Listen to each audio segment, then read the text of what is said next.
Cosmic Crucible is here. Are you ready? In this video, we're talking about the best offense, defense strategies to get you ready. We got another Rumble Blitz coming. Will there be better rewards this time? And what you need to do to navigate through all of these grindy, whaley events that's happening. We're talking all about that in this edition of your Marvel Strike Force Weekly News Update. This week, I'm joined by my brother, Boilon. And if you're ready for it, master of spreadsheets, Boilon, tell him what to do, my brother. Let's go boil it. ValleyFlyin.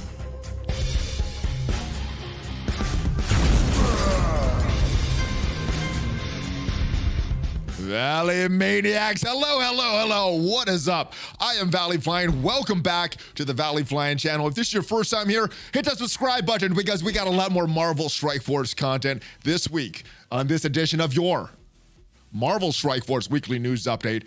I am joined by my brother, Boilon. It has been a while. The camera's working again. Yeah. How have you been, my friend? Not too bad, going through the motions. Strike Force is, it's May, right? We got a lot of stuff going on, so we'll be getting into that. Yes. Now, I bet you like this time of the month because or maybe this time of the year, because we're different thing. This time of the year, because we're getting a lot of these grindy, whaley events. And like I said, you are the master of spreadsheets, my friend. You get to make a spreadsheet for every new event. It seems like what we're getting 10 of this during this A-Force event. That's a new video every single event. Yeah, it's good for me. You said it, not me. I don't call myself that, but other people seem to. But that's all right. And there's some are easier than others, right? And then some are just a bit overly complicated. It's a bit confusing sometimes. Since this A-Force started, I don't remember an easy one. I think they're all been complicated. Well, because of the fact that all of these are funneling into that main one, right? Yeah. And then so you need to keep track of, well, how many emblems are in each event? Are you on course? What does on course mean? Are we going to get? We don't know at this point. Right? We don't have enough information to know if we're on pace or not. Yeah. So that's the problem. We're gonna get into all that. We're gonna talk about it a little more, but before we get into all that, I think the new big, exciting game mode that people want to know about is Cosmic Crucible. As of us recording this, it is set to begin in a little less than 24 hours, but you can go in there right now and place your defenses. Now, just looking at this game mode, what your expectations are, what you've experienced on the playtest server, what do you think is the best part of this game mode for you? And for you, what is the worst part of this game mode? I think probably the best thing is that I can do it when I want to do it. So you have 24 hours, but it's not like war, right? Where I'm going to lose a room or a global buff. So I can do it, when I have the time to do it. And so I like that part of it. And I'm not rushed to have to log in to do that part of it anyways. I like that as well. Cons, well, they fixed some of the cons. The rewards are better than it was on that blog post, right? I think that it was actually originally intended to be that way, and then everyone complained about it, and they fixed it. But that's very obvious. We are going to talk about that because there's a Reddit comment that kind of proves that. But that's beside the point. What about the store? Is this one of the better parts of this event or this mode, or is this one of the worst parts of the mode for you? Prices are kind of high in my opinion. So I'm doing a video probably early next week, before the first payouts go out. But as far as what you want to buy from it, the uniques and the mini uniques are very expensive. It's actually cheaper in the war store to buy them per piece. And so for that, they're not going to adjust the prices at this point, but you're going to get more bang for your buck by buying the teal origin pieces because they're cheaper. I do think you're right on that as far as your bang for your buck, but because this is so RNG based, you may never ever see this in the war store for months. Yeah. I think if I see it, I'm gonna buy it. I'm not gonna look at the most efficient way to spend money. Desperate people will do that, but if you want to I'm desperate, Boilon. If you want to min max it though, that's what you would do because the prices are kind of high. Yeah, I think that RNG is making me just, what? It doesn't matter. I'm not going to go for the most efficient thing. Now, I think one of the more interesting things here is this defenses. Now, we got this defender's advantage, which everybody gets. 20% health, 10% damage. That's on the first 2 rooms. And then we got these unique bonuses, which I'm still trying to figure out how to navigate through this. So let me read some of these to you and see what pops into your head when you see this. All characters turn, flipping defense up, deflect, and evade on that character's allies. What pops into your head? What would you think is the best defensive team for this kind of room? Defense up, deflects, evades, flipping. I guess it depends on your roster. I'm doing something kind of weird, and I think I have Web Warriors in number 3 for me. They do get a couple of evades, but evade flips to bleed, and I don't feel that that's a big enough issue to stop them. And if you're using Web Warriors in defense at all, you're probably relying on AI dodging mechanics, because tinfoil hat, they dodge better in the hands of the AI. So. Okay. Let me see what I put. I put my Axeman here. I'm not sure if that's the best one. I think I randomly placed a lot of these. Watch out for Beast Ultimate, because that's defense up, right? That's going to give it to everyone. Okay. I might have, we still have 24 more hours to adjust this. So, yeah, this one I wanted to last from, but the Valley Club reminded me about the turn meter gain that Doom gets. So, right now, slowdown room, the room number 4, all characters' turns, if that character has speed up, clearing all positive effects and apply 2 turns of slow and trauma to that. So, yeah, any teams that have speed up are going to have a disadvantage here. What do you think of your head? I'm trying to think off the top of my head what has a lot of speed up and what doesn't, but nothing's coming in there, Boilon. Help me out. I have Young Avengers on as far as who don't have speed up. They do get speed up in war defense, but they don't get it outside of war defense. Okay. So I decided to put them there. I use them in room 2 because they're so low. I don't think they're going to stop anybody. Mine are huge. They're going to annoy people. Yeah, you got some pretty big ones, right? You got some pretty good. I maxed out my Young Avengers. Red stars on them. Yeah.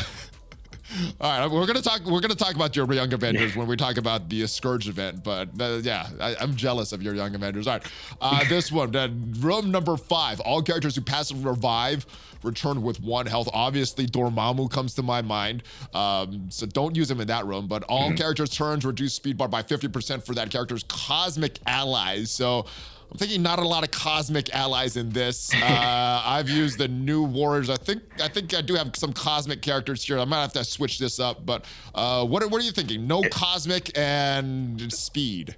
No Nobus, because Nobu revives, right? Oh, yes. Best passive in the game. It's the anti-Nobu room.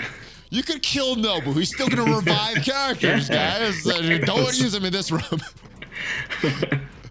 All right, so no Nobus and no Cosmic, I guess. And then last but not least, speed bar, increase and decrease have no effect. So Doom, this ultimate not going to work. Don't use Doom there. Any other characters do not use in this room. Eternals is the big one. Oh, I forgot.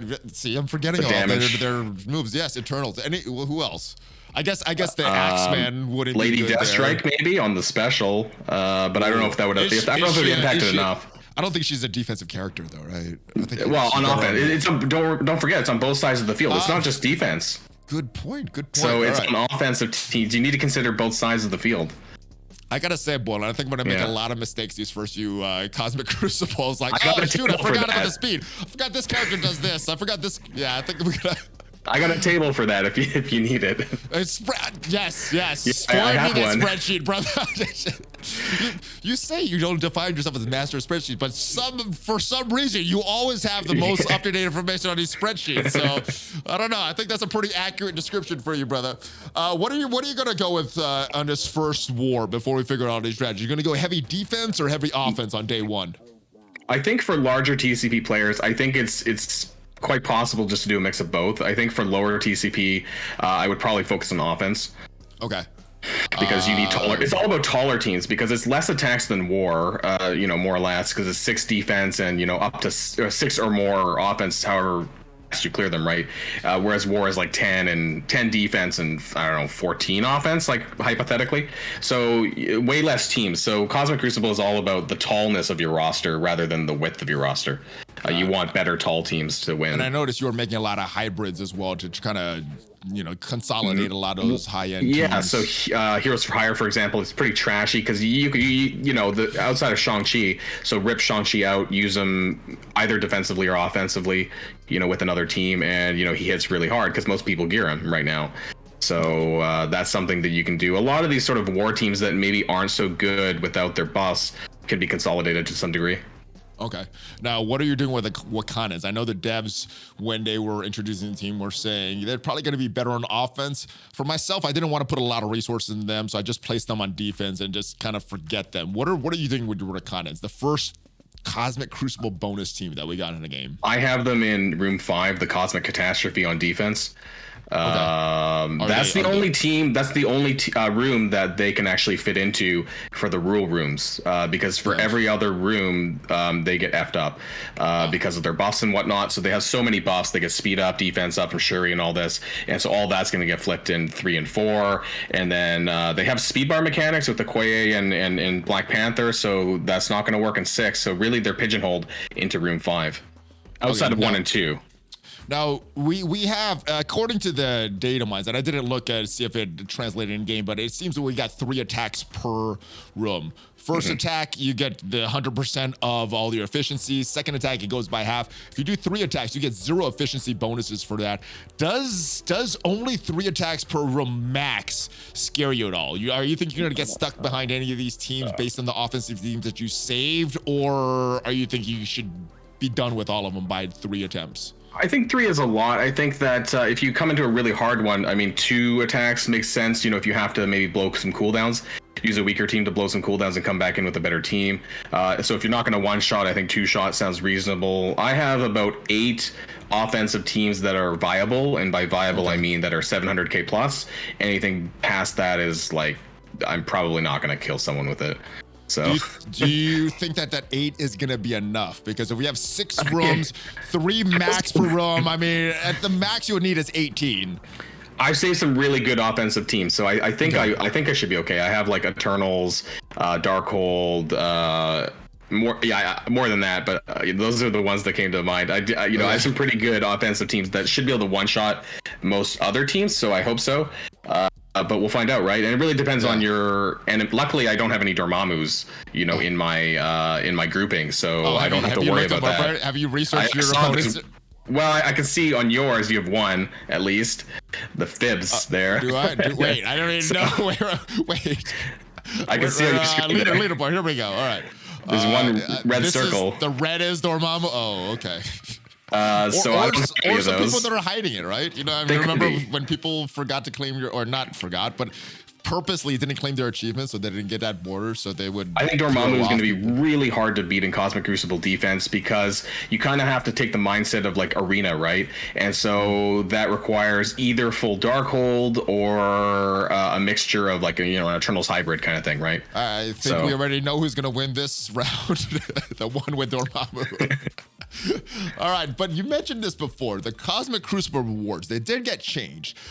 In last Friday's blog post, we saw this screenshot here of the Cosmic Crucible rewards. Then Cerebro put out this post here. In last Friday's dev blog, there was a screenshot showing some of the rewards for Cosmic Crucible. Upon further review, we discovered that these rewards were not correct. We're working to update them prior to the reward season, the preseason this week. In the meantime, here's a table showing the correct stats. We're going to take a look at that in just a little bit. But like I said, Cerebro on Friday made this comment here, and this was there was a post that said Cosmic Crucible rewards are trash. He said the screenshot, and that was a screenshot from the blog post, is only post-tournament payout. It does not include knockout rewards. You'll see their full rewards next week. Well, it is next week. It is Thursday. The week is not over. We haven't seen what these knockout rewards. It is in the game right now. We still don't know what the knockout rewards are. What are you expecting for these knockout rewards? Are they going to be a difference, or is this mainly what was changed? Because I don't think this is. I don't think this was an error. I think this was changed exactly like you said. Yeah. Well, I mean, I don't think the KO credits are counted in that table, so it would be that plus the KO credits. I think it would be pretty similar to what we see in War. I would imagine, but there's less teams, right? So there's only 6 defense rooms, which means that there's a maximum of 30 KOs. So it's not going to be as much probably as you get in War. So expect to get less credits. Maybe, I don't know, like a 2,000 or maybe it's credit range. Or I mean, can we be optimistic? Maybe it's going to be more, and that's why the costs are so high. Too much optimism in this game. Come on. Can't we have a little bit? There's so much pessimism. Let's get some optimism. Get us happy until we get the actual rewards of like, then So, well, I think what I'm most interested in is how they did the placements, because, you know, I'm in Diamond right now. My division is Diamond, and I don't know what you're in right now. I would imagine that you're probably in Diamond as well. That's a good question. How do I find out? So if you go to your rewards, click on your rewards, and it'll show you how much you're getting. Now cross-reference that with the other table that we just looked at. So 5 through 7 is 50.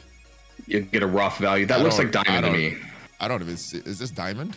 So just take a look at number 1, which is like 6,000, 17,000. So Elite. I see. Elite. The Elites is what I'm looking. Okay. And then just compare that. Gotcha. It is Diamond. Yeah. So, you know, how did they place this though? Because I've been talking to a lot of people on my live streaming the other day, and like where they placed, you know, whether it was gold, platinum, or diamond, and it doesn't seem entirely on TCP, because I've seen people with less TCP in a higher division than someone else. So I don't know what metric they're using, if it's just TCP or they're combining TCP with some other aspect of the game. I'm not sure, but I know it's not entirely TCP. Well, remember, this is the launch event. They're gonna get to work out their kinks of this. Sure, This is the preseason, right? This is the preseason. They're working out their kinks of this event. So some of the kinks is the matchmaking. We've played War for years. We know matchmaking is an issue in Marvel Strike Force. I wasn't expecting anything different there. So we got to mine the dust, right? Yes, the dust. Okay. All right. So, do you think that this was an error? These original rewards, or was that the response of the community? Okay. Well, but why would they post it then? Like could they not double check their work? Like I don't get it. Like why do they? Apparently they take upwards to a week to make the blog post, or at least 3 or 4 days, because they have to translate and everything. And so nobody thought to see, oh, that photo looks wrong. After that much time, like I just feel like, come on. Well, I'll give them a little bit of a pass here, because what Zeke said in that interview with Nature Boy is every single blog post needs to be approved by Marvel themselves. So some of the timing on that, I could understand why there's some inaccuracies and some things that are not addressed as quickly as possible. But yeah, I think this was an error. They need to double check their work. Or they had this, and it just wasn't communicated here. I guess. Again, that's about double and triple checking your work before you post it. This makes it all confusing, though. This is what confuses me about the knockout rewards. But anyway, rewards, based on what you see in the store and the rewards we're getting here, is this a valuable enough game mode to really spend a lot of time on, outside of the fun factor? If you have fun, who cares what the rewards are? But if you're not having fun and just trying to grind resources, is this a game mode that you should be going for even if you don't enjoy it? I mean, for me, I'm already placed into the diamond. So you notice that you notice the rewards are not significantly different between 1 and 8. And so at this point, it feels like, well, it almost doesn't matter if I win or lose. Like I probably will try because I want to have fun. You've already surpassed the bronze, silver, gold. Yeah, you already climbed where you need to be. I got a free pass, but I mean, not everyone did. And when Alliance War launched, I'm pretty sure the maximum was gold. For gold 4 or whatever, or I don't know, the early gold ratings, right? When they first launched War. You're right. And so they're placing people actually, some people got placed into Masters. So, people are being placed at the top of the ranks without having to work to get there. And I think that's crazy that there's no... And if they're keeping that way into the full season, or I don't know, right? But then a lot of people are, including myself, are benefiting from this, without having to work for it. Yeah, I guess I didn't even realize that I benefited as well. I'm just curious. When did you start playing, and what is your TCP? I'm wondering if that makes a difference. Close to global launch, May 2018, like 4 years, I guess, from now. I'm wondering if they didn't 20 million TCP. I wonder if they based it on when you started playing, because I was playing in beta and I got matched in diamond. I'm wondering if even if you have a high TCP, maybe you're getting a lower rank based on when you started playing. Well, I know that there's someone that I know that has like 12 million TCP, but he managed to get Dormammu from spending, whaling a lot, and he's in diamond. Whereas there's people who are 18. There's no rhyme or reason. I'm trying to figure it out. So I don't know. Totally it's random. more than just TCP, totally though. Just random. All right. Yeah, so it looks fun. Hopefully it's fun, and hopefully we get some awesome KO rewards. Let's move on, though, because we got another big thing coming up. Not right now, but it looks like it's coming up in 6.2 in a couple months. That is Tier 2, Level 4, ISO 8. So blue ISO 8, Level 4 is coming. When you first saw this, what are some high priority tunes that stood out for you that you're gonna upgrade right away? Is it just gonna be your raid characters, your arena characers, or the specific which Morgan? Morgan, so absolutely, absolutely. All of Darkhold or just Morgan? Morgan first. There's only enough for 1.5. I messed up in one of my videos because I forgot about the fusion costs. For the ion fusion cost for the crystals, so I forgot about that, and I didn't consider that. So I thought we were actually getting more than we were. But Morgan Le Fay first. I might do Agatha second because she's still really important on the team. The focus, you get 10% additional focus, and so that'll help her debuffs.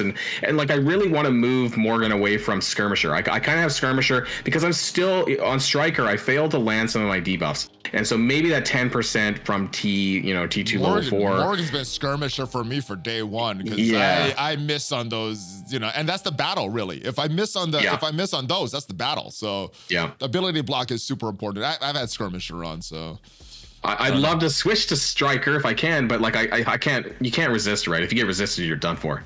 So what recommendations do you have for newer players, or I guess any players that don't have Morgan Le Fay? What would be your second choice if you didn't have her, or maybe not even working on a Darkhold? You don't have that team unlocked. I'd maybe save it. Maybe for like the second Horseman. Okay. If you don't have Morgan, then maybe wait for someone really better, because it depends on how many more of this we're getting, but it's not going to be until the next patch, because I think they said right there that this is it until 6.2 basically. This is kind of like just a taste of it. And so I would, if you don't have Morgan and you don't have Darkhold, I would probably just sit on it. Okay, so we got safe. A lot of this stuff. We got a lot of ions and stuff in these past couple events that we got in the game. Victory blueprints. We're getting a bunch of blue stuff.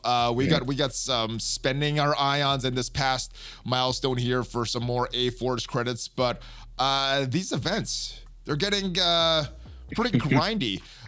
Especially this victory milestone where it's relying a lot on war credit, war energy refills, and then spending campaign energy. Now, this doesn't look like it's completable for all the players. What are you shooting for as far as your milestone target? Well, I think everyone should be aiming to get to the Jessica Jones milestone, which is the 103K. I think that's reasonable if you're in a decent war alliance, like, I don't know, gold 4 or higher, you should be able to get there. Now, during the calculations, is it possible with 3 war refreshes per war to do that, or do you need to do 4?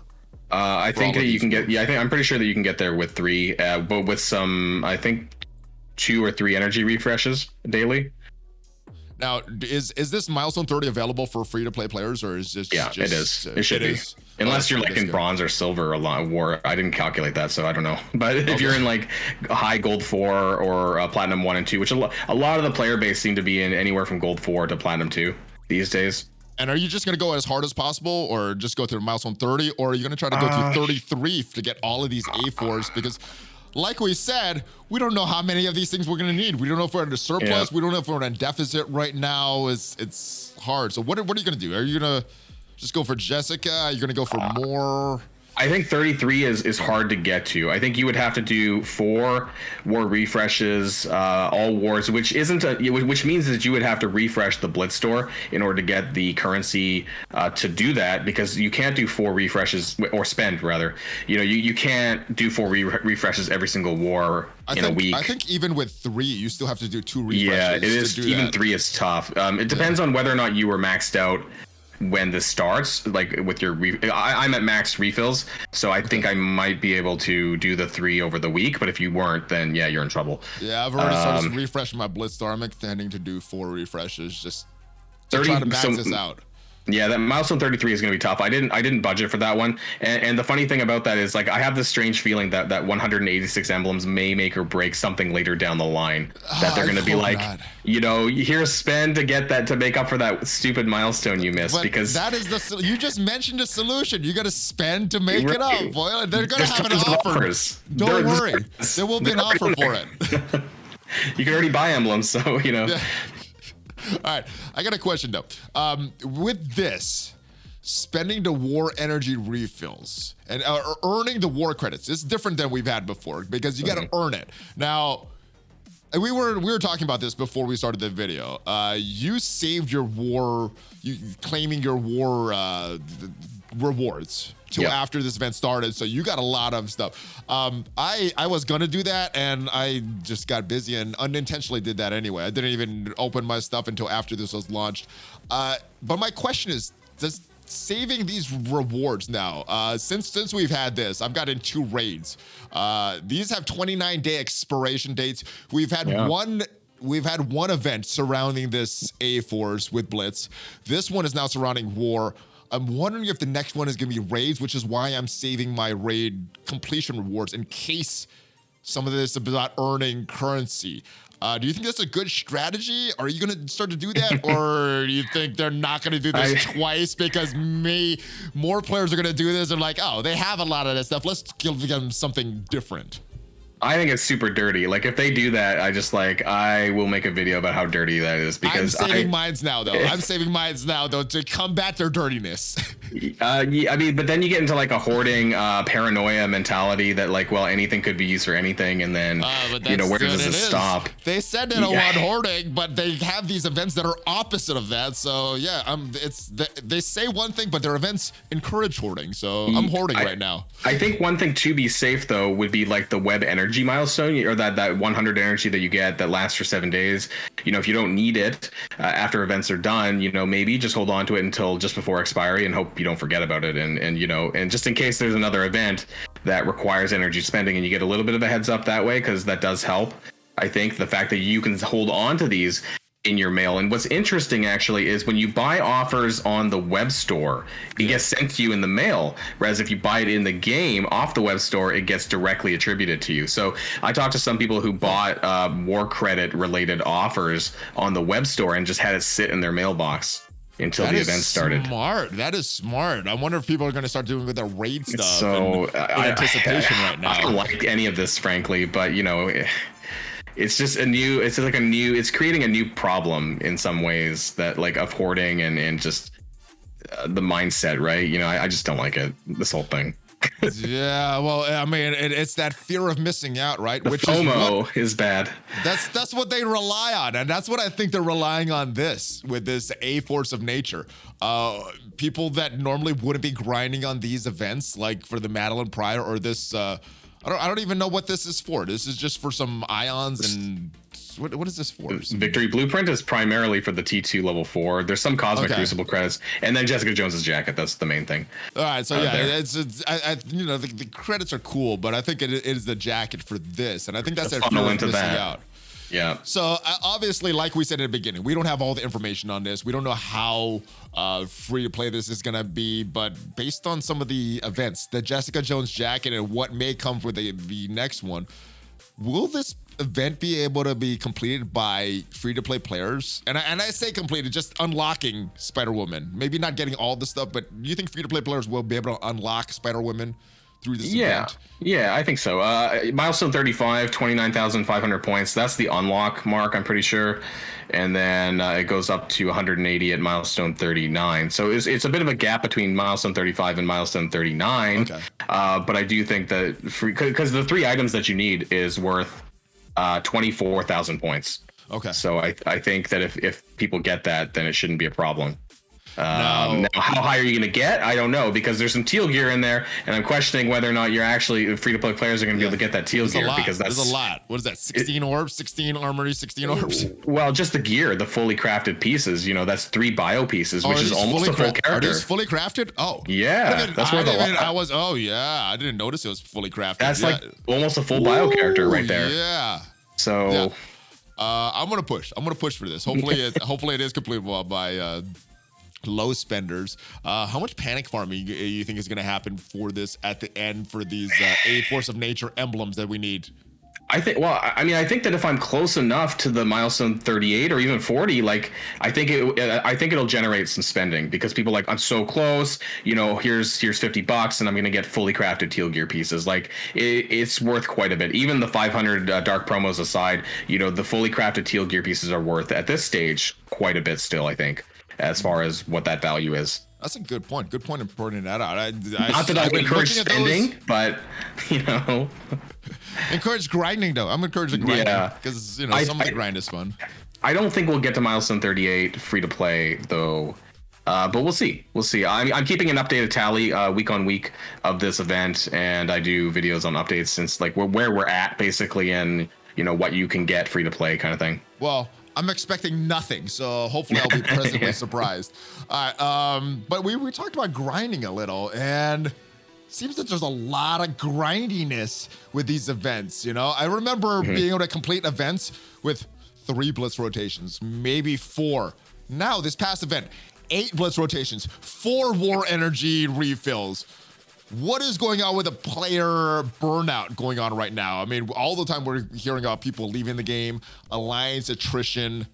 What does this due to? Is this too much blitzing? I mean, we're supposed to be reducing screen time with another game coming, right? But it seems like an increase of screen time. I mean, I'd like to roll it back to like the Agatha event because I think that's where it really kicked off. I mean, that was before May. Slightly before the Madeline event, and Agatha's event was very blitz heavy as well, like 6+ rotations daily, and some people didn't even unlock her. So the problem is that these heavy blitz events are now being locked behind these 100 shard character unlocks, because if they were 45, it would be a bit more reasonable. Madeline wasn't actually that difficult to unlock, just maybe completing it was tough.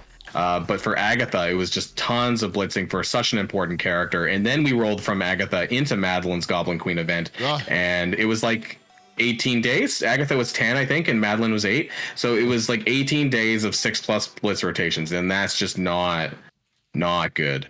So what can they do to reduce that? I mean, they seem to be using blitz as the standard for in-game time, because that's one of the metrics that they look at is how much time people stay logged in. Yeah. Blitz takes a lot of time, but it's not fun because it's not a very intuitive game mode. It's not a game mode that you have to think about. It's just a lot of grind. So what is the proper balance to keep players interested, to keep them playing the game and not having it be too much of a grind and, more fun gameplay? Like Scourge I thought was fun. There's certain game modes I think are fun, but Blitz not fun at all. Real-time arena not fun. I'm not super mad about having to blitz. I'm mad at the frequency of it. The fact that it is requiring 6+ rotations and the frequency of me having to log into the game every 2 hours. I don't know if you remember, they had like a 4-hour blitz timer like a long time ago. Like that was, where they were trying to strike a balance. I remember the 6. Well, I remember the 6, when it first started, it was 6. Yeah. But then they went to 2, and then they like jumped back to 4 for like a little bit, or they tested out a 4-hour one. And I'm like, why didn't you keep it at 4? Because like I felt that was a reasonable in between. Was that more than one blitz? I don't remember that. I'm not sure, but time. I know it was there, and I was like, wow, this feels better. So, I really, keep the blitz for the events if you want. Give us 4-hour timers. For me personally, like it can be 4-hour blitz rotations instead of 8 2-hour ones. I don't know, but I mean the frequency is the problem. The fact that people are having to log in for the most part, and actually for a lot of these character unlock events, you basically do. And for Agatha, when you're doing it over 10 days, I'd actually rather just Agatha be a regular blitz release at this point, because then I'm doing it for 3 days and then I can let it go, than having to do it for 10. So what do you think the solution would be? 6-hour timers, 4-hour timers, less events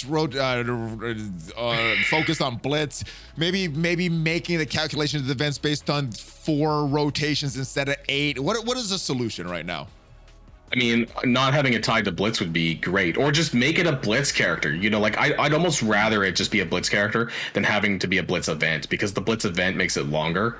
And then that's part of the problem. I'm okay with like 3-day burst blitzing, but like 10 days, 18 days, whatever, that's just not good.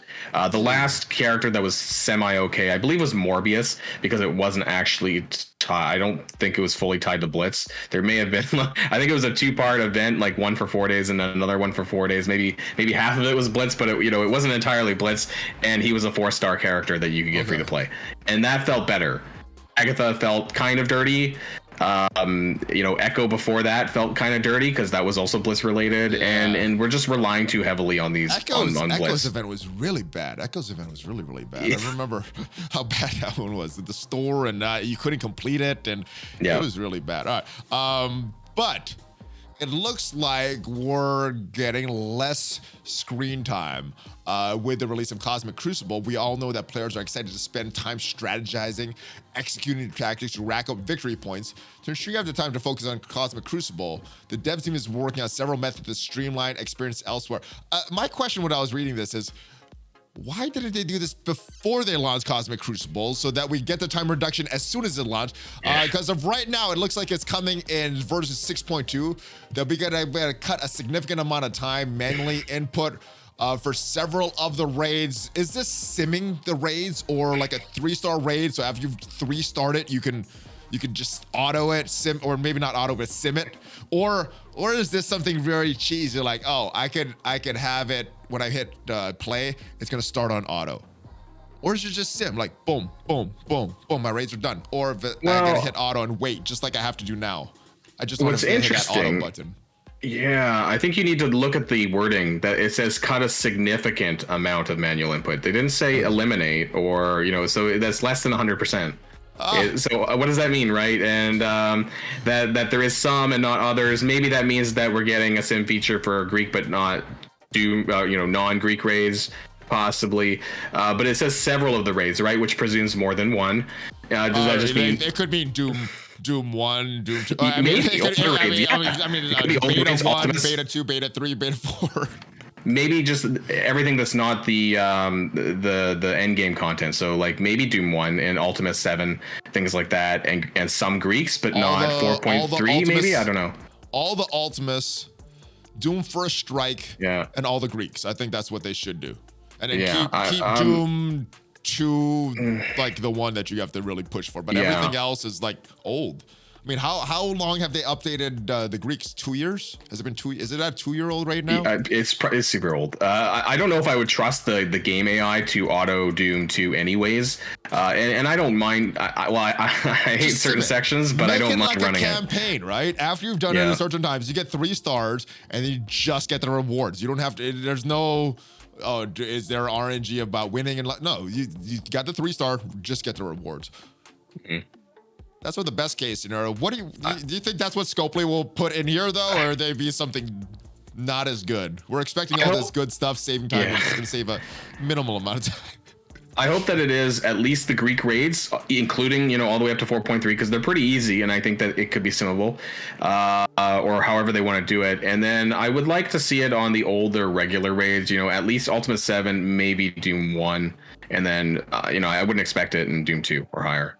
But at least the older stuff for other players, because I know players who are like in Ultimate 7.5, and some of the reasons why they aren't in Doom is because they're Alliance loyalty or whatever, and the rest of the Alliance isn't ready, but they want to stay with the Alliance, that kind of stuff. So help these people out a little bit on their time too, that they can just sim it if they want to. Got it. All right. I hope they find a way to that's good for players. Time is an issue, especially when we're spending more time with Cosmic Crucible. Scourge events come back. That's going to take a lot of time. Tower, well, day 1, 2, 3 takes a lot of time. After that, not as much. But the planning of it does take a while. Yeah. So hopefully they streamline it. Not just raids, blitz, a lot of stuff. Let's talk about bugs, though. The spider bug. I'm hearing that she is bugged right now. The accuracy down is broken. She's applying blinds outside of war. What have you heard about Spider-Man bugs? Is this widespread? Is this a few different players' accounts, or is this everybody that's having this? I think it's just the passive related to the accuracy. Actually, I released a video of my own this morning. Nice.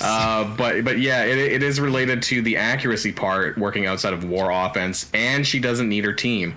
So it's just standalone for her. All right. Predictions on the fix. Do you think it's going to get a Shang-Chi treatment and it's going to stick?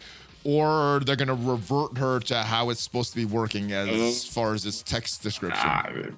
I'm not sure I can say one way or the other on this one, but I do know that it makes a huge enough. What is your best guess? I know we don't know. Scopely is so unpredictable. What is your gut telling you, brother? I think they're gonna change it because I think they're gonna change it to what it should be because it's in the player's favor. Okay. They typically don't like to have too much benefit for the player, so I think they'll change it back to what it should have been originally, which is okay because that's what we expected. But the problem with this though is if they do keep it, then it has repercussions for Scourge, right? They're A-Force, and she's got the accuracy reduction, which creates an RNG fiesta, just like Web Warriors dodging, and now we're relying on Spiderwoman to cause them to miss, right? And okay, if you don't miss enough, reset the node and do it all over again, node 5 and 10 craziness that was Web Warrior dodging, right? Now, if they reduce time in other Scream modes, I'm okay with that RNG fest. It sucked, but when it finally got the good RNG, that's such a high of the game. It's like, oh, this is bad for an hour. And then like, oh, it worked. I finally got it working. It was so bad for streaming this kind of stuff though, because it was like, okay, hold on, let me reset this for like an hour while you guys watch me do that. For streaming content, it was horrible. But as far as like my feeling when I actually got good energy, I'm like, oh, that's so the high of that was, but it's not really skilled though. I mean, that part of it's not skill. It's just like getting lucky. RNG. No, it's RNG. It's RNG. Yeah, I get lucky. It's like an orb. It's like an orb. I don't know. We'll see. There's some control. We'll see what happens. We got rewards, web rewards right now. This is the old one for the clone. Was this worth pushing for? And I guess the big question here is the elite extra fragments. What is going to happen with this? Because the amount to get this was significantly increased for the second one. So what do you think they're going to do with this 2,500 elite credits? Nothing? Are they going to address this, or is just? Oh, are you talking about the other one? This is the second milestone. You're talking about the first one, where they had the star fragments. That's not on the page. Maybe you don't have the photo for that anymore. No, I don't have the picture. I just have what's in game right now. I sent a support ticket. Yeah, I sent a support ticket for this one, and maybe I can, because I'm sharing my left screen. I don't know if I can still. Maybe I don't have that anymore. But it was the first milestone was 2,500 red star fragments that didn't really exist in the game. Is that what we're talking about? Maybe that's what I'm talking about. I might have read it down the question correctly. Yeah, so there was 2,500 red star elite 4 red star orb fragments, which doesn't exist anymore because now it's elite 4 credits. Oh, okay. You claimed. That's what it was. I wrote into a support ticket and they had no idea what I was talking about. I'm like, okay, well, basically we got 2,500 fragments for an orb that doesn't exist. Was it Brian? And what are you doing about Did Brian have no idea what you were talking about? And I still have no idea. And I was hoping that you'd be able to tell me what's going on. I don't know. I wish Brian, the customer service Brian, was here to explain this because this is too confusing for me. What about this one? Unstoppable Force. Is this worth pushing? I'm looking at this. I'm not seeing a lot of stuff. I'm going to do my arena attacks. Yeah. I'm going to do my raid battles. I don't think I'm going to blitz, though. I'm not going to push these crazy blitz scores on this. I'm just going to do my normal stuff. Are you going to blitz for this? No, I don't think you need to, actually. From what I heard, that you can just do it from raiding, doing most of your raids and a couple arena battles, and you should be good to go. Okay. So I'm going to do my raids. I'm going to do my arenas. I'm just not going to blitz. So I guess this is good if you don't have to blitz. This is 7-day milestones as well. It's extra stuff. It's not super difficult, so it is what it is there. And extra stuff is good. What I don't like is they don't really tell us in advance about these web milestones. Like that wasn't in the blog, so like for what it's worth, like we just like can't prepare for this because it just kind of shows up randomly. Yeah, like we don't know. Yeah, I wonder if it's supposed to be a blog and it's just missed. It's just omitted. Like I don't think they've ever posted anything. There you are. The web mod. Yeah, sorry about that. No worries. All right. Well, I don't think they have either. All right. This Legacy 3 orb showed up yesterday. Some of the characters in here, there's some decent characters from year 3. One of the big omissions that I see, where the heck is Emma Frost? She was a year 3 character. Why is she not included in this? Because she's in the Milestone 2 orb, I would assume. All right. Which is another question, honestly. Well, Sibia Spider-Man's in there, which is interesting. Yeah. When are we gonna get another one of those? I thought we were gonna get seasonal orbs. It's been what, 5-6 seasons now? She's gonna be 2 years old in 3 months, and if she's still in that orb, I'm gonna riot. It's supposed to be a seasonal orb, right? That's when they reduced Yeah, Spider-Man. that was over a year ago. Yeah, that's minimum 4 seasons. How many more seasons before they get another seasonal orb in there? Yeah, I feel like they forget a lot of things, or they just, oh yeah, we said this. Oh yeah, I forgot, or we forgot. Oh, only one Farmable character in rare instances per month. Oh yes. I have a table for that too. Don't get me started on that one. All right. So any value in pushing for this, or just if you get some of these, open these, and that's just extra stuff, or is there any value pushing for this at all?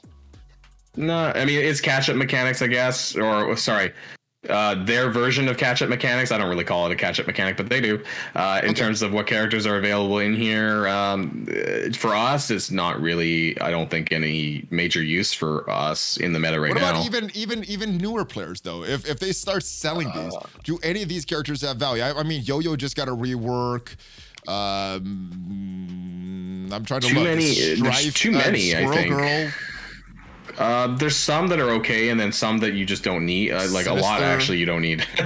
So, Sinister as a beast has value, but a lot of these guys, unless they sell it like they did before, or like sometimes they would sell like, what was it, $10 for like 100 of them, like a long time ago. And if they do kind of like that, then that might be okay for newer players, but otherwise, don't buy it for regular price, of course. I like crazy offers like that as a catch-up mechanic. All right, quick Rumble Blitz, it is coming back. Now we did get some information that these quick Rumble Blitzes, we didn't like the rewards. They were pretty crappy, actually, compared to what we normally get. So there have been some questions about the quick Rumble Blitz, quick Rumbles and associated rewards. First, there's a bit of confusion regarding the reward structure. I guess some people were confused by this, but it was some pretty crappy rewards, even with the ranking rewards. I think the big thing was this second paragraph here. Were you confused at all by the placement of the rewards in the milestones instead of the milestones for the actual blitz? Not really, but that was mainly because I was already having to check that for the events that were ongoing at the time. Yes. I guess that's the benefit of being the spreadsheet master. There's always an event, right? But I could see that, and I think some of the questions is like, I think they mentioned here is like the gold and the stuff that's missing from this, and how to make up for that. Some people don't like that. Let me read. This is what I was upset about. I think this is what the majority of the community is upset about. Not this part. There's been questions about the rewards that are usually available with a second character theme blitz per week, which we don't have now. Instead of 2 blitzes for 2 characters, we have 1 blitz, 4 days for 1 character, which means we're missing out a lot of rewards. The new reward structure gives out significantly more gear. I don't know if it's significant. It is more, but it is more gear. We're looking at how to make gold. You've earned with the blitzes available through another method. I hope they don't forget raid health. I hope they don't forget the blitz orbs. I think we're getting more blitz credits overall with these milestones, but the blitz orbs, the raid health, and the gold significantly reduced. Do you think they're gonna address it in this Rumble Blitz with the military blitz that's coming up today, actually, or will they? Is this something that they're gonna forget about as well? Well, I mean, I hope they do. Yeah, I guess you'll know more than me, right? Well, because I'm not in the Envoy program anymore. Have they said anything? Nope. And even if they do, I can't say it, but they haven't said anything. There's no NDAs that I'm under that I can't say right now. I hope that they, well, I mean, they improve. I don't know if that's on the topics, but the gold, the gold for Payday was improved. Now, is this is this temporary to kind of make up for the loss of gold from the Blitz? Is that why, or is it actually permanent? That would be scummy if they do a one-time thing for these blitzes. But I think it's 3.1 million gold that we're missing over the course of the month, or is that 1.3? Am I getting the numbers backwards? I didn't math this one actually for once, but the difference for this one here, the military one, Hydra had a lot more characters that you could pull from, and the ones that are coming up, I think, have less characters. So this is going to be, for some people, it might be a little bit harder to clear. Military, some people don't really prioritize actually, because it's just for the training module flash event. Whereas Hydra had 10 characters. You get so many pockets if you prioritize military, though. Super beneficial. All right, so we'll see. We'll see what happens. We'll see what happens with it. All right, next topic. Everybody's asking about this. Darkhold Counters. I've been experimenting with this team. Someone messaged me, this works very good against Emma, when Emma is in there instead of Scarlet Witch. I'm experimenting this with Darkhold matches though. Have you found a reliable counter for this? I've found that a lot of my matches, if my Morgan gets the ability block, I usually end up winning. If I don't, I usually end up losing. Have you found anything a little more reliable than that, or is it just kind of coin flip? I think, well, at least in my arena, Shard, people have moved on from using Emma. I think a lot of people are using full Darkhold, or because they're quite heavily invested into, or Darkhold Dormammu. I think it's one or the other now. Yeah, I don't see too many Emma teams, but I've been experimenting with this, and it's a longer battle. I have beaten some Darkholds with this though, and I'm not sure why I'm bringing Omega Red, because he hardly ever uses his ultimate or his special because of the ability to block from Morgan Le Fay. So, but it works. I've been winning, so I wouldn't say this is reliable though. It's very RNG, and for me, in my opinion, you know, when I do my matches, it's what happens with Morgan? Do I resist their Morgan? Do I land my debuff? And then secondly, I think Agatha, I use my Agatha to stun Wong. So I go for the special, and if I can stun Wong to stop him from taunting, that makes a big difference. And if I can somehow use my Scarlet Witch to extend Wong's stun, sometimes that happens for whatever reason, the way the turns, line up. Then that's 2 turns of stun on Wong, and that actually guarantees me a win. Usually, is Wong your first target? I found that when I target him first, I usually do better. I go Wong, Agatha, and then who's ever lower on health. Usually Strange. I think it depends on if I stun Wong. I try to control Wong, and then I try to go for Agatha first, because Agatha does all the flipping crap. Oh, sorry. That's not a bad. We've said way worse than that on this channel. the flipping stuff, with the stealths and all that. So if you can get Agatha down, I think it makes the match significantly easier. Agatha seems like a high priority target. If your son Wong, is she your first target? Yeah, she is. Yeah, she's a high priority for me, even before Morgan as well. All right, looks like we're getting another one though. Now, I think the big rumors are Rogue, based on what Cerebro said in that Strike Time episode. But I think the big thing here is that the next characters for unlocking these, A-Force, Young Avengers, Inhumans, they seem a lot more friendly than Web Warriors and Dark Hunters. Are you building them up now, or are you waiting for anything? And I think you get some pretty good. I'm already ready. You got some good Young Avengers, right? Yeah, I have like an 850k Young Avengers, so I'm pretty good to go, and then that's plus my miles on the side from Web Warriors. So I'm in a pretty good position, which means I don't need to invest too much into this. How much more I'm going to do on A-Force, I don't know. Part of that's going to depend on whether or not they fix Spider-Woman's passive, like we talked about earlier, because if it's kept the same, I think she may play a role in nodes 5 and 10 with the accuracy. But otherwise, I think Young Avengers should be your main priority, in my opinion. I know a lot of people don't want to do this, and a lot of people, in my channel, in my Discord, were like, oh, when they heard about Young Avengers, they're like, oh god. Right, because it's a war defense team and people don't like to do this. Yes. But Young Avengers is actually a pretty good team, and I've been saying this like every other video on my channel. They're pretty broadly good actually, and they're going to be viable in Cosmic Crucible. They counter Infinity Watch. They do a lot of good things actually, so it's not a bad investment. I think just people didn't want to invest in them, right? And now they're kind of bad. It feels bad. Like Shang-Chi was a good character, but it felt bad for me to invest in him because his primary use was war defense. And then everyone built Shang-Chi for other game modes because he turned to kick people in the face and he was really good. Yeah, then I finally come around on him. So I might finally come around on Squirrel Girl and some other characters. Is that Shang-Chi, I think. Because I think that even if you don't build a full team, I think Squirrel Girl, for one, is the only healer in that entire set of characters. So I think regardless of what characters you build, you're going to have to build Squirrel Girl. If you want to do well, I think. And the cleanse, right? Yeah. Yeah, I think she has a really good kit. And her stats are high now. I love her. So you got 6 Young Avengers ready to go. So you probably got an old Black Bolt and Yo-Yo laying around somewhere. Yep. No investment for A-Force, or just if they give that Spider-Woman rework? I think it depends on the Spider-Woman passive. I have Jessica Jones. She's almost level 85. I may bench Captain Marvel, and I may use as my second team. I might use Black Bolt, Yo-Yo, Spider-Woman, Nico maybe, depends on her release method, and then Jessica Jones. Now we're getting some better characters, but everybody's getting better characters. So do you think that this wide selection of characters is going to make this next Scourge event harder to place or easier to place? Because you're getting better characters, but everybody else is getting better characters on that leaderboard as well. I mean, you can see it that way. You can see on the flip side that there's a big bio crunch here, and so people might not have the gear prepared to upgrade all of these characters now. You know, Young Avengers and A-Force, Inhumans, there's a lot of bio origin in this grouping. So people may not just have all of that ready and prepared for it. So while it is better characters, at least in Young Avengers, you know, people may struggle elsewhere because of the lack of investment in Young Avengers to this point. Whereas everyone had Web Warriors to some degree. Largely, if you were paying attention to the meta, right, with the Doom Raid, you had Web Warriors or you were building them. Whereas most people didn't build Young Avengers. Like I talked to people, like almost nobody built them. Except for me. I did. But you know. Well, you had some crazy red stars on them, so I guess it was worth it for you. All so, right, well, yeah, we'll see what happens.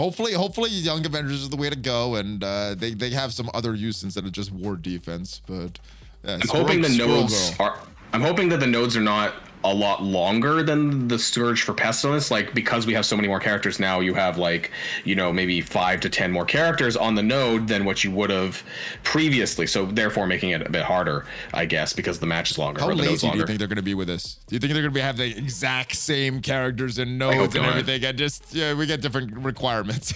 Yeah, I hope not. I mean, what we'll learn from number 2, I think will probably tell us properly for 3 and 4. If they don't change it, then that might be the same for all of them. If they do change it, then we can expect different stuff every time. Are you expecting some different Scourges for this next one? No. I think that you think the Scourge will work this time? Yeah, well, I mean, they've now had the time to fix that, so I don't think they want to implement more. They should have freaking had the time before this, too, You're though. Right. They had unlimited time before this to fix it. And what happened to that Envoy playtest that was supposed to be for a couple of days prior to that? I missed it. It was only up for 2 days. I thought we had unlimited time. We only had 2 days, so I missed the whole playtest. We may be getting more farmable characters. Cerebro addressed this sort of last week in the blog post. With all due respect, how many times and more members of the community need to ask about new farmable characters cadence before we get a response? His response, it's on my radar, I'm working on it. Hope to have news to share with you soon. We get a lot of these kind of messages from Cerebro. It's on my radar, working on it. I'll follow up. Do you think this is an indication that we are getting more farmable characters? I mean, it's been so lackluster. 1 farmable character for the past 5 months, and so far in May, we're almost halfway through the month, 0. Because I don't count orb characters. So do you think we are getting more, or this is just, we're continuing down this path of less farmability? I'll believe it when I see it. I mean, I really didn't like the way that they did Silver Samurai because it was, when Shang-Chi came out, 10% is one thing in the orb, and now it's 5% for both, and I don't like that. That's very scummy. Before that, people were saying it's so friendly that Shang-Chi's actually farmable. Now, neither of them are farmable. Well, now if you didn't actually get Shang-Chi to 6 or 7 star before Silver Samurai, now you have a less chance of getting him because he's still a good character and people are still using him in Doom Raid or whatever. So that's a problem, and they didn't tell us that. Otherwise, maybe people would have opened up their Blitz orbs, more before that point, because everyone assumed the Shang-Chi was going to get moved into the Blitz store. I think that's what we kind of thought that was going to happen. They've always done that in the past, except this time when it's Shang-Chi, and we get nothing now. So hopefully Cerebro's words actually mean something instead of just more to share soon, working on it. We did get a little bit of a window. You mentioned it earlier, this Payday buff. It is now up to 1.8 million. Unfortunately, Payday only comes around once a month, so this is not a huge increase to gold. What was this before? Was it 1.2? What am I remembering this wrong? Yeah, it was 1.2, so it was net 1.8 net up now. Net up, okay. But that's once per month, which it's still good, but do you think this is permanent? Because this was not announced. I would think that they would announce some wins. That's it, right? Why don't they announce things that would get them easy brownie points? This could have been in the blog. Hey, by the way, we're upping Payday, and then everyone cheers, right? Or some people cheer, and that's such an easy thing for them to do, and they just decide not to do it. I'm like, who's your communications manager? They don't announce the bad things. They don't announce the good things. They just we get some communication and whatever they want to communicate, I guess. It might put out a fire, just by announcing this kind of stuff, the good stuff, right? And they don't do that. It's confusing. Okay, now that all the content creators have been mentioning it, though, do you think they will be in tomorrow's blog? Maybe because it's late. You know, they always like to do things late. They like after it's already or maybe it was supposed to be this week's blog, and they had to get approval from Marvel, and it took them weeks to get that, and Friday is when they finally can announce it. It wouldn't surprise me because technically this is Friday at store reset, and the blog post is 3 hours before. So for all we know, it could be in the blog post tomorrow. Actually, we just noticed it before they could announce this win. I think basically. So. All right. Are you ready, Valley Club? It is spoiler time. We're going to talk about Moon Knight, the series finale, the entire series. We're going to talk about Doctor Strange, Multiverse of Madness, all coming up. So if you haven't seen either of those, there are timestamps. That's all the Marvel Strike Force stuff we got. We're going to talk about it in relation to Marvel Strike Force, but spoiler warning, you've been warned. 3, 2, 1, Boilon. Moon Knight ended this past week, this past Wednesday.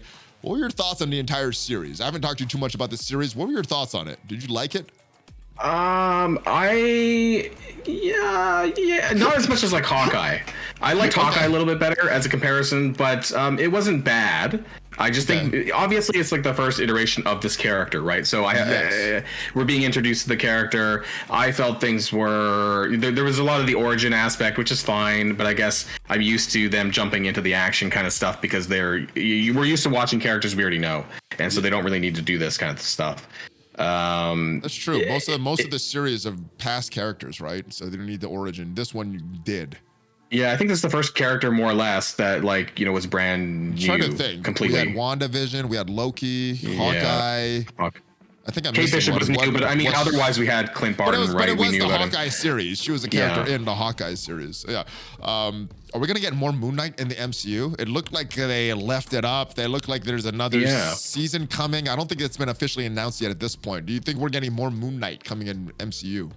I think it depends on how well it does, but I'm more curious, like, what's the interaction between him and the wider MCU, and where are they gonna, what's their plans for him, in other media? Well, they have one. They have Gore. They have Gore, the God Butcher, coming up in Thor and Love and Thunder, right? He kills gods of. I mean, there's rumored of Russell Crowe coming in that one. So Olympus gods is Gore the God Butcher killing Egyptian gods as well? Will we see Moon Knight in that movie? Could be, maybe. It would be interesting to pull that in. And that's what I'm curious about, is like how they connect the dots, I guess, right now, because I don't think they really, from what I remember, didn't really leave it to. They didn't really have a post-credit. Did they have a post-credit scene? Like, not a really big one. They did. Was it a big one? I don't remember now. Jake. Do you remember Jake? Oh yeah, sorry, that one. Yeah, but okay. That was a big one. That was a big one. Yeah. Okay. I think that was maybe to lead into like his other alter egos that he has, because that's another one of his. I know he has a bunch, but I think there's three main ones, right? The Jake was one Mark, of them, and the Jake, Mark, and what is the last one? Steven. Yeah. So those are the main ones. So maybe that leads into like a season 2, or somehow we're going to see Jake in another media. I don't know. But that's what I'm curious mostly, is like, how do they introduce him into other content? Because that's what I like to see. I like to see the combination after the fact, or whatever, the movies. I like that. Yeah. I mean, looking back even on episode 1, we saw a glimpse of Jake. We didn't know it was Jake. I thought it was Mark that was doing all that. Okay, guys, I think it was Jake that did all that stuff in episode 1. Who is your favorite personality? The limited stuff we saw of Jake, Mark, or Steven? I thought Steven was pretty funny. I thought, and the costume, and like when he eventually does start actually fighting in the suit, and it's like he's, it's just the way. He didn't do that until the last episode, though. Yeah, basically. Just getting so it's kind of funny. Everything before that. And what's her name? Mark's wife, or whatever. Layla, and so she has a costume too, and Spider. So are we gonna get her in the wider MCU because she's got powers and a costume too? I think so. That was my question to you, but I'll answer it. I think we are, because they tied her to a different god. They gave her a whole freaking costume. I mean, maybe they won't. I thought it was going to be hippo related. I thought it was going to be like a hippo costume. I did too. It was a cool costume. I thought it would be some weird costume. It was actually a cool one. All right. Any other thoughts on Moon Knight? I enjoyed it. I wouldn't put it at the top. I wouldn't put it at the bottom of Disney Plus releases either, though. Yeah, it's somewhere in the middle for me. Like, I would watch it once. I don't know if I'd watch it twice again. I don't know if I need to or if I would. I enjoyed the soundtrack. It was such an odd soundtrack. I enjoyed it a lot. Yeah, it got better though. Like, but the first episode for me, I felt like was like a bit slow. But that's probably like the early origin stuff, and then it kind of picked up the pace a little bit. Oh, I was opposite. The first episode, I was confused. I'm like, what is going on here? I have no idea. I gotta keep watching because I don't know what's going on. It's worth watching. That's raw. All right. Let's get to the big one though. Multiverse of Madness. Moon Knight was fun, but that's like an appetizer. The big one is Doctor Strange Multiverse of Madness. What are your general thoughts on this, on the movie? I thought it was pretty good. Now, there were some confusions that I had, like the tentacle monster, which I thought was supposed to be, and I think is Shumagorath, if you know of the character, but they can't use that character name in that movie. So he was called, they renamed him. There's a character that's related to Doctor Strange called Shumagorath. He's a multi-dimensional entity, and that was the tentacle monster. But in the credits or whatever, like when they talk about him, it's not that name. They had to use something else. I think it was like Garganton or something like this. And because there's a dispute over the name with some other company. Oh, is it like Sony owns the rights or Universal owns the rights? It's some other weird company that maybe does like models or like video games. I don't know. Did they? Did Marvel sell the rights super cheap and they couldn't get it back or something? So they had the rights to the name Shumagorath, which was the monster that supposedly Scarlet Witch summoned, and because that's a big character, a monster in its own. So. Okay. But I like the Easter eggs as well. Like when they were going through the multiverse and they saw the Living Tribunal. Did you see that when he's going through it and the Living Tribunal? I was like, oh, that's the Cosmic Crucible guy. Exactly, because I was like, that's an interesting timing for us. So that was kind of neat, and yeah, I enjoyed it overall. I think it was the right amount of time in the movie as well, duration. Where was America Chavez as overpowered as you thought you would be? I mean, do they need to nerf her in Multiverse of Madness 2 if it comes out? I was a little bit disappointed that maybe she didn't have a little bit more like punch-in action, maybe a little bit. Like what the Valley Club was telling me on stream was she had a lot more scenes, but they weren't happy with her performance. Yeah, so they edited it down. Okay. I'm not sure if that is true or not, but. You know what? I don't think I noticed her positive or negative. I think she did a good job. Nothing she did was distracting as far as negative or like awesome. So I thought she was acceptable. The Illuminati. We finally got the Illuminati in the MCU, but they got up by Wanda. Oh my goodness. I was like, oh my God, what just happened? That was crazy. Bolt was brutal. Mr. Fantastic, brutal. Peggy, the shield. Maria, I don't remember what happened to her, and then Professor X just. Yeah. Did you think that they would get that destroyed that easily by Wanda? Well, it does showcase, because Scarlet Witch is a very powerful character. Like that kind of showcases some of the powers that we don't have in Strike Force, right? This is the kind of the Wanda that we should have in Strike Force. That is, like just soloing, heroes, because she is that powerful. Wait, redistributing health against all of your allies is not super powerful? This is like what we saw in the movie. Screws me up sometimes. All right, so what is going to happen to Wanda? And I'm not talking about the 616 Wanda. There's some conjure. Is she alive? Is she dead? I don't know. What's going to happen to 838 Wanda? Because she killed the leader of the Humans, the leader of the Fantastic Four, one of the leaders of the Avengers. She killed the leader of the X-Men, and I don't know where you would put Captain Marvel, maybe the leader of the Kree. So she's got the Inhumans, Fantastic Four, Avengers, Kree, X-Men, all wanting some revenge. Is she going to live happily with Tommy and Billy in 838 now? Probably not. I hope that they're gonna. She's a really popular character, right? She's gonna come back in somewhere. Is that a new movie though? Is that the new movie for Scarlet Witch? Maybe 616 is actually dead, and we go through 838 and we see her fight all of those guys. The House of M isn't coming to the MCU. I really like the most exciting thing for me in that entire movie was the 90s theme song of Professor X when he rolled out with the chair, and I'm like, oh my God, yes. Green suit and the green suit. He had the green suit, not like in the previous movies. So that was a lot of nostalgia there. I really want them to bring mutants into the MCU, and because they're such a big part of Marvel that I don't want them to necessarily do an origin story. We know the X-Men, right? Like I kind of just want them to like get into it, right? I don't want like a movie dedicated to an origin story at this point. So it looks like they're already in MCU in 838. Do you think we're gonna get them in 616 though? Yeah, that's what I'm hoping. Is I want them to do that. And the Black Bolt one is weird because I was like, well, are they actually going to do anything with that, or is this just like a planting a seed, like if they want to later down the line? Because I honestly didn't think that he was going to be in. I'm surprised he was in the movie because they had that the character or that actor that played him in the failed TV show. Is that the same character? Is that the same person from the same actor that played him in that TV show? That's why it's confusing to me. Because I thought I was like, we're distancing ourselves from that. But he did a good job in a TV show. It's just, he had no lines because of. I didn't watch the show, but I know it was only one season. I watched the first few episodes and I couldn't. I couldn't keep going. So I don't know what their intent, because the whole Inhumans line, the storyline, right? The origin is about the Terrigen Mist, and that's also related to Miss Marvel, and they're not doing that in the show. That is coming up, right? What is she gonna be a Inhuman with the Terrigen Mist, or is she gonna get her powers from something else? Did you see the teaser trailer? I mean, she's got like cosmic powers, basically. Purposely did not. So okay, sorry. They're revamping Miss Marvel from what we know a little bit. All right, so maybe it'll get better, maybe it'll worse. We'll see what happens. All right, a couple more questions. Will Wanda ever? I'm talking about 616 Wanda. Will she ever get reunited with her made-up Billy and Tommy? I would really. I don't know, but I'd really like to see them in the MCU. Mephisto? Is it Mephisto that reunites her? The origin of the comics is kind of interesting because they kind of just poof into existence. Them originally, I think, in the comics. I would like to see them. Too. Well, I thought they were leaning into a Young Avengers style, which they are part of.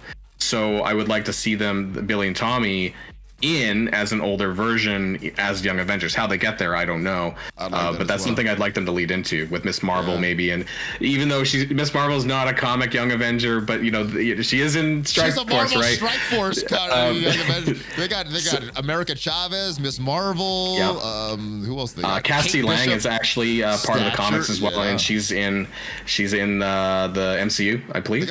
She's there. And then Speed and Wiccan, all of those. All right. So I'd love to see that. Where are we going to see Clea, or was that just an Easter egg? Or I think that Strange 3 probably. Okay. I would guess maybe she might appear in if there's a media that crosses over with if Doctor Strange is in something else, maybe they might show Clea as well. But otherwise, it might be a Strange 3 thing. She might just be like Mordo, not mentioned until the sequel. Yeah. All right. Speaking of, you got that costume coming. That's a good. It looks good. I like all the 3 costumes for this update. All right. Last but not least, Phase 4. Where does this rate as far as your Phase 4 movies? Starting with Black Widow, ending with this one, and everything between. To me personally, I was not a huge fan of the Black Widow movie. But I think most people are in your boat. I think I'm lone in liking the Black Widow one. Does Spider-Man count? Spider-Man counts, right? It has Doctor Strange. I'm counting Spider-Man. So then I would put Spider-Man at the top, and then Strange, and then Shang-Chi, and then Black Widow. Eternals is somewhere. We got the same top two. I think Black Widow's still my last choice, and then I guess going from the bottom up, it would be Black Widow at the bottom, Eternals above that, Shang-Chi, Strange, and then Spider-Man at the top. All right. I agree with the top 2 choices. For me, it goes Spider-Man, Strange, then it goes Black Widow. And I think it's because of the vibe with the daughters and the dad. That one really resonates, especially the scene when they're talking in the house. That one for me was good. Then I go Eternals. I didn't like Shang-Chi. And the movie was okay. I didn't like the character though. I thought Tony Leung, I thought some of the other characters were better. I didn't like the Shang-Chi character. So okay. Yeah. Wow. Anyway, that's me. Yeah, I think I'm alone with the Black Widow and Shang-Chi choice, though. I think most people agree with your choices. I have to be supportive of Shang-Chi because the main actor, he's Canadian. So okay. Yeah. All right. And I just Asian Canadian, so am I, and so I have to be supportive of that. I wanted to root for the Asian part, but I was like, he was too whiny for me. Anyway. At the end though, he was pretty good. Anyway, just to conclude, I want to see where they all bring them into, like what's next for them, and how is Shang-Chi gonna come in? That's another good one. How is he gonna come in? I want to see what the next collab is, like the big collab that kind of brings some of these characters together into a movie. So I'm curious. They're gonna go with House of M leading to Civil War, and they're all gonna fight each other. All right, Boilon, I know we got a lot more spreadsheets from you because we got a lot more of these A-Force events tied to this A-Force. Anything else that you got coming up, brother? No, not really. Just, you know, keep on top of the channel. If you have any event questions, if it's a bit harder, I'll be covering it, and I'll be keeping up to date with the emblems and on a week-to-week basis, and whether or not we get how high in that milestone we're going to get to or not, and whether or not we're going to get that 4-star that's available for Spiderwoman or not. We need that tracker to see if we're on pace, brother. We need that from you. Keep tracking those A-Force for us, brother. All right, thank you once again. It is always a pleasure talking to you, my friend. Thanks for having me on. Yeah, check out the links, guys. Make sure you check out his channel. Put some awesome content out there. YouTube, Twitch, anywhere else?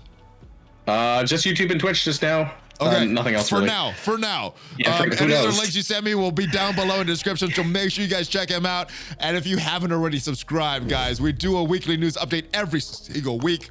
Hit that like button, hit that subscribe button for more Marvel Strike Force content. Hit that bell so you know as soon as a new video goes up, and check out some of the sponsors in the video down below, in the description down below.